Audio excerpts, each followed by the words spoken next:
Yeah, dapat. Oho. Sana nakikinig ang Malacanang dyan. Ano? Meron naman siguro nakikinig. Oo naman po. Oo. Kailangan po ay tumawag kayo ng special session, Mr. President. Ah, Para po maiwas to ito.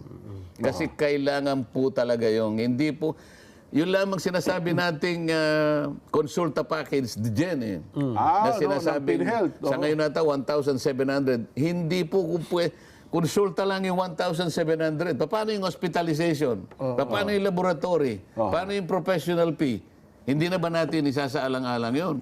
Kaya ang kwenta natin sa 10,000, baka mamaya kulang pa yun eh. Sa 5,000 na lang. At least may karagdagang 500 billion siguro.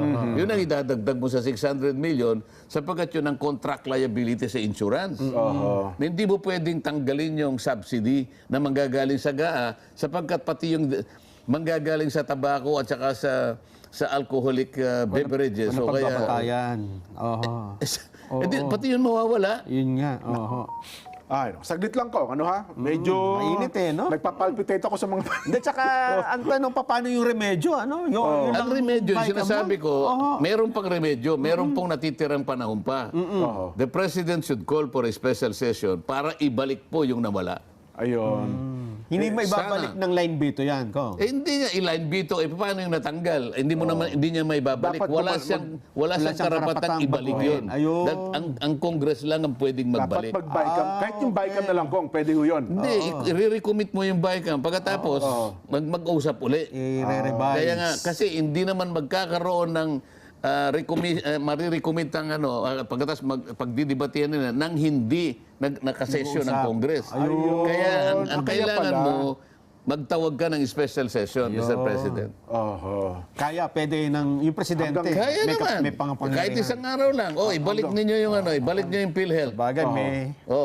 Tapos yung iba DepEd. tanggan niya para makukunti na lang ibibito ko, halimbawa. Tapos ibalik nyo itong mga nakalagay ditong pinagtatanggal nyo. Itong insertion na to, ibibito ko ito, halimbawa. Madali yun eh. Pero saan mo ilalagay pagka binito Pagka mo? nawala na. Ayun. 6.3 trillion pa rin ang budget. Yung total, hindi naman nababago yun. Ang ganun pala yung kung kasi kung magkano sinabit doon sa part ng NEP, Yun na yun. hindi na bababa. Maliban na lang kung mag-iba-iba na lang kung saan paglalaan. Mag-iiba lang talaga. Pero yung kabuuan, yun pa rin talaga. Kasi nga, yung power of the force sa amin, kaya nga kami yung maglalatag. Allocate. Kaya may problema pa nga dyan yung pinipilit kong provision kasi sa saligang batas nakalagay. Mag-allocate. Ang mag-allocate yan is exclusive sa House of Representatives. Ang sinasabi kasi, and the Senate can